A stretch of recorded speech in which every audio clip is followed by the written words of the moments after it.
Thank you all for being here, giving me a chance to talk about something that means a lot to me, and I'm so glad to know it means a lot to all of you too. So, because I'm generally in my own little bubble out there in the country and not a city person. So let's see, I'm going to go forward here, right? So yeah, I'm just here to talk about actually what each one of us can do. And I'm starting with a very non-city picture, but this, to me, this is Manitoga, Russell Wright's house. And if you haven't ever been there, I strongly recommend you go. The landscape comes right through the house. He designed the house because of the landscape, and he designed the landscape to be the house. And to me, what we are doing and what we are trying to do and all the things we've spoken about today is bring the landscape into our city. We're talking about finding what is meaningful and beautiful and important that's out in the wild that we haven't yet destroyed, and finding a place for it to thrive within where we live. But I'm also suggesting that maybe we need to find a place for it to thrive inside of us, because that's the foundation of how it will all happen. Everyone hits a point in a job where things get tough. There's pushback. There's people want to crash your party. There's the point where they just say, this is not financially, or it's just not gonna work. And we have to make it work. We can no longer just design for design. Every single landscape design has to be an act of activism. Every single landscape has to promote biodiversity. Why? We're facing extinction. and according to the really brilliant and usually provocative George Monbiot, human survival is a niche interest. So if he is right, we, the land people, are all the more important, of course, because we've got to fend that off. We've got to change that. We have to create more than a niche around this. Each of us individually holding on to the awareness and creating a magnetic core to engage the others. The crux of it seems a simple thing. What we're talking about is making a place for biodiversity in your life, on your projects, in your community. It's as simple as making nature-based places, which is also as complex and as richly rewarding as you wish to make it. And so how can we take such a basic concept and make it powerful enough to massively enlarge the niche? For me, it began with the news about the birds. So the bird decline, which I'm sure you're all aware of, it was came from a paper published in 2019 with the devastating facts about losing a third of our North American bird population, about 3 billion birds. And it's an indicator of the loss of all species because, of course, they're all interconnected. The birds are affected by insect populations. So the major causes of the bird decline are the same as all other species decline: loss of habitat, use of pesticides. So that's me. So I thought, oh, I'm going to have to do something about this. So I was already including the word of like using native plants, don't use pesticides in my work, but then I got really motivated because Doug Talmy told me about his research, which provides a baseline for what actually constitutes a measurably effective habitat landscape. Habitat is food, shelter, and water. And according to his research, for a landscape to support a healthy bird population, it needs to contain a minimum of 70% native plants, and of course, no pesticides. So that made it pretty clear. If you put 70% native plants in, you take pesticides out, add a fresh water source, and one could say with scientific certainty that you are, in your landscapes, promoting biodiversity and not drawing it down. It's pretty simple, it's really elegant, it's really easy. So came to me that this could be a clear call to action to the landscape design profession and anyone else who will listen, as a massive opportunity that falls right in our wheelhouse. So it's a non-agricultural, land-based response. That's what we do. So how could I, and how could anyone in the landscape design profession possibly not do this? I mean, or to say it without so many negatives, surely everyone will do this. Everyone will want to adopt practices that are easy and measurably saving the earth, right? And of course, saving us. So once in the know, whoops, that was whatever.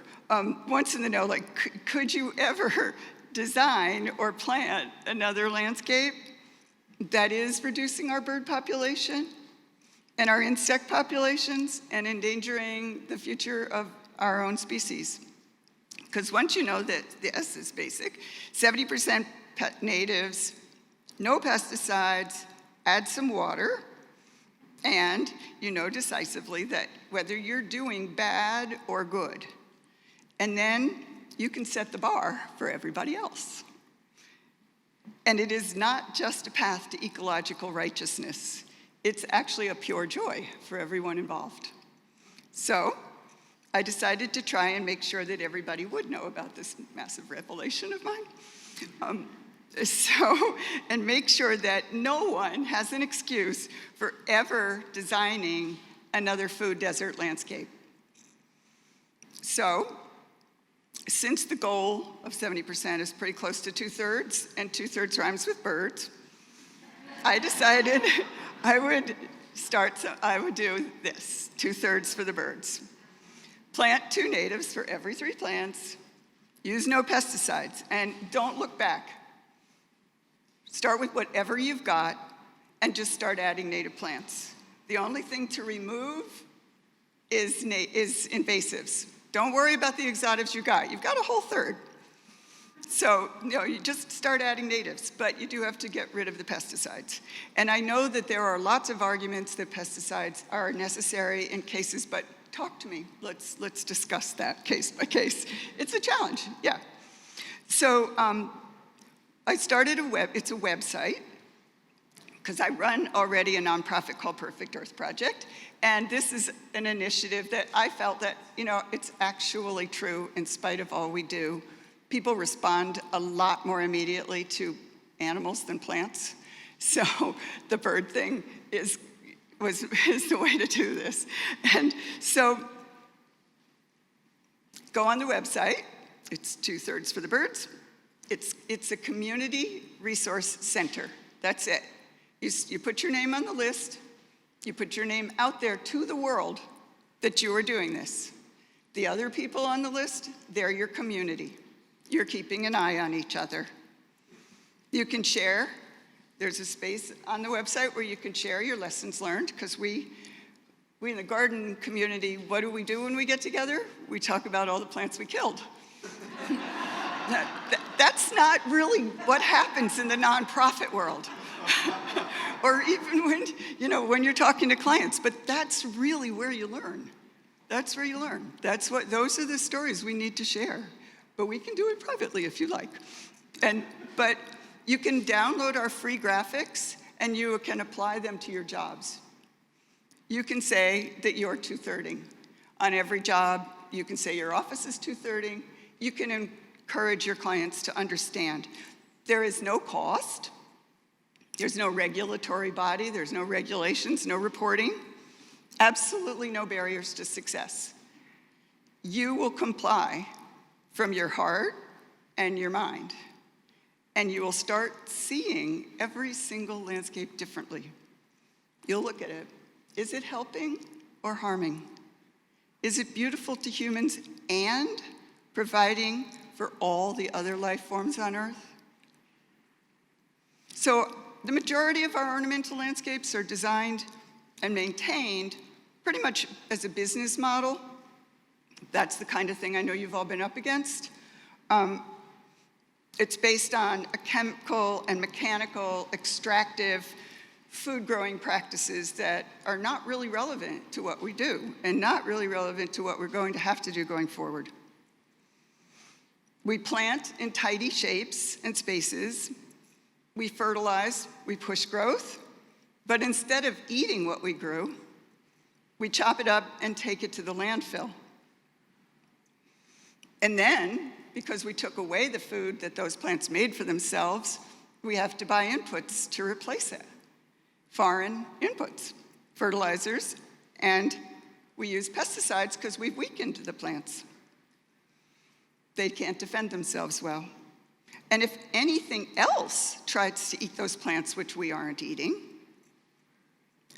well, we generally kill them before we've even given them a chance to tell us what they're doing there and all the wonderful things that they do, such as like you saw in Rebecca's park. I mean, if you don't know what it is, if you can't identify it, what gives you the right to assume it has no right to live? The fact is, we're not sharing very well. So even though we have nothing to lose if we do, there is zero tolerance for the tens of thousands that caterpillars that every single chickadee needs to raise enough young each season for their species to thrive. It's truly tens of thousands of caterpillars this bird needs within a convenient distance of her nest. So why not feel the fact that every cut is a wound and take joy in plants that grow to their natural shapes without pruning? Why don't we appreciate the deadwood in trees that provide a unique habitat for specialist insects, which then make it a natural bird feeder? What happens when a native plant seeds itself into a design that has no place for it? As we continually move into and tidy up the wild places, where will the wildlife go? Bringing life back into landscapes benefits the climate as well. You can design without lawns. Reduced lawns mean less mowing. Less mowing and blowing means less air and noise pollution. And water pollution. Reduced use of fertilizers and pesticides means cleaner water and healthier ecosystems. Less lawn means more room for natives that don't need irrigation and pesticides and fertilizers. On-site composting and biomass management with creative responses like Hugels reduces methane-producing organic matter in our landfills and fosters healthy soils. And less damage to our own microbiomes. All of this less is a whole lot more personal engagement. But it has to be part of the design. Deadwood and twig Hugels and leaving the leaves, they just don't fit in a landscape unless you plan for it. To make landscapes that are habitat havens, we need to set examples and change the perception that nature is messy and doesn't belong in our living places.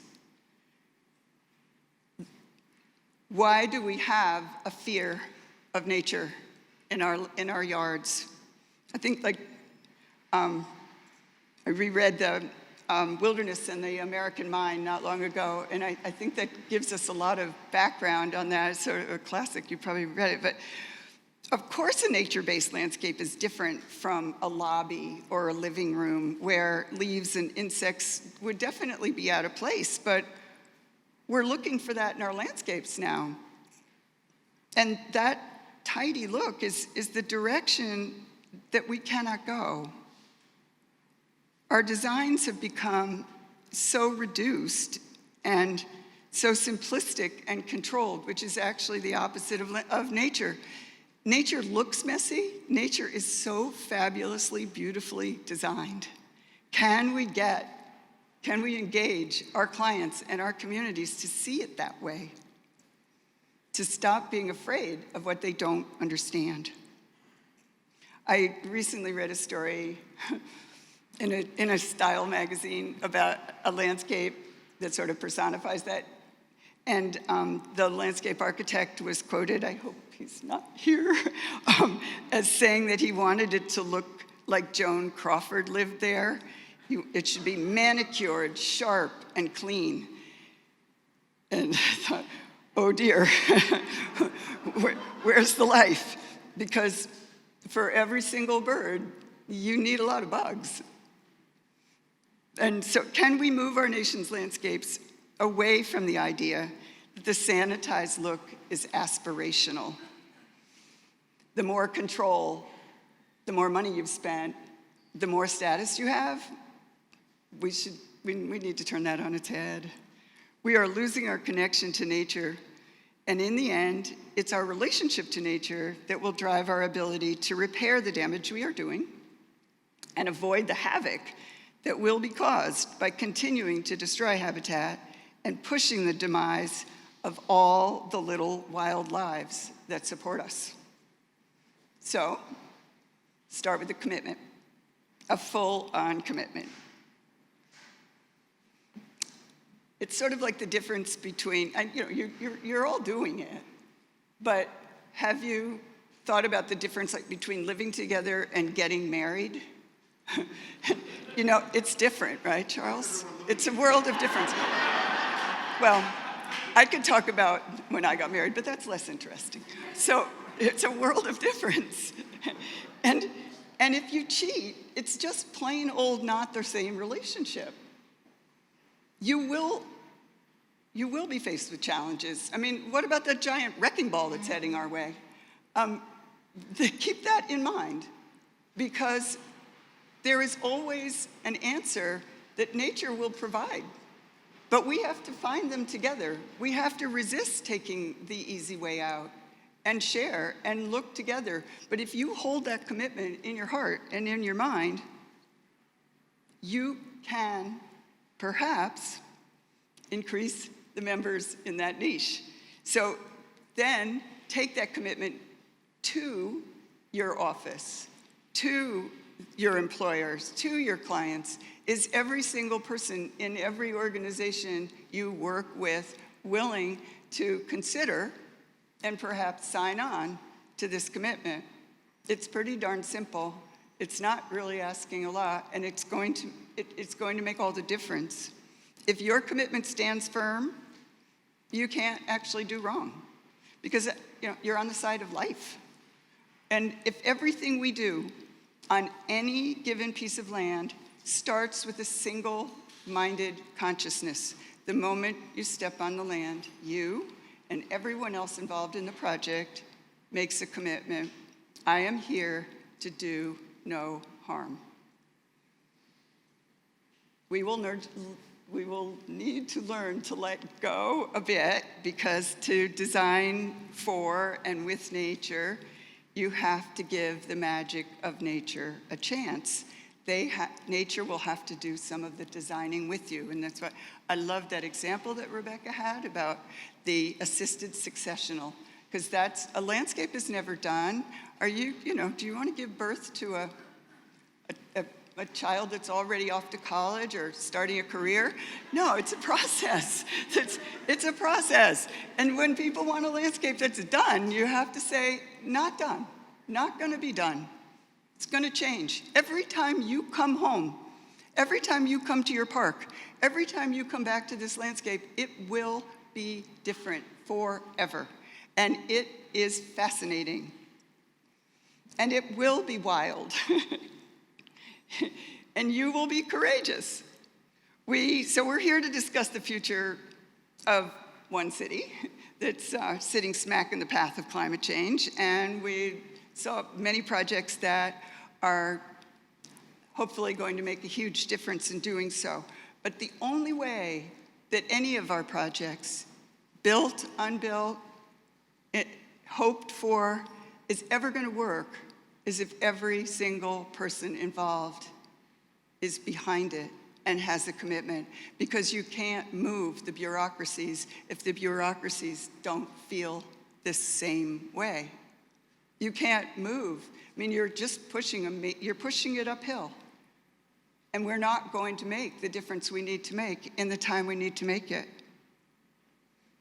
The groundwork is about individuals everywhere, making their own commitments, and then working together, learning and feeling what it is to care for places and to know what your place is in them. Was George Monbiot right or just highly quotable? I mean, can we actually engage every person in every office? But ideally, you've done that already. But I mean, really consciously, bringing everybody together.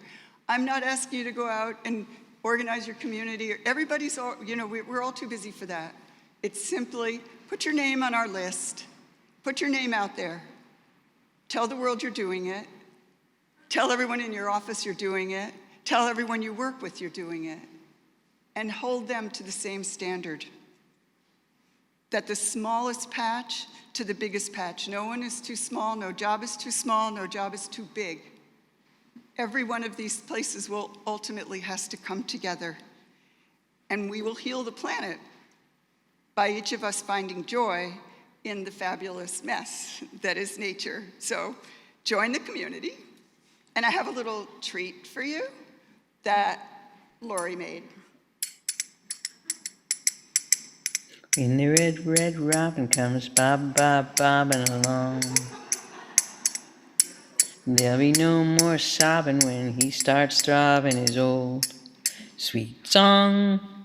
Wake up, wake up, wake up, you sleepyhead. Get up, get up, get up, get out of bed. Cheer up, cheer up, cheer up. The sun is red. Live, love, laugh, and be happy. 2/3 for the birds. It's only fair.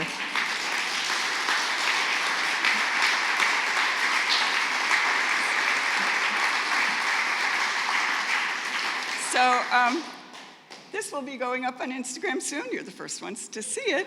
And we have many more. And we hope you will make one too. Thank you.